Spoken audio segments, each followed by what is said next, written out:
Yura, they are acting lovers when in reality, they are not. Yan ang katagang ipinagkakalat na naman ng mga bashers na talagang nakakainit ng ulo dahil wala daw proof ang mga Donbell fans o bubbles na nakikita nga sina Donnie at Belle off cam.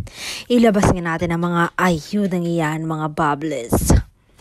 At may nasagap nga akong balita, ngayon lang, itong si Donnie Pangilinan nasa bahay ngayon ng pamilya Mariano. Hindi lang po acting ang mayroon sila, they are real couple, period.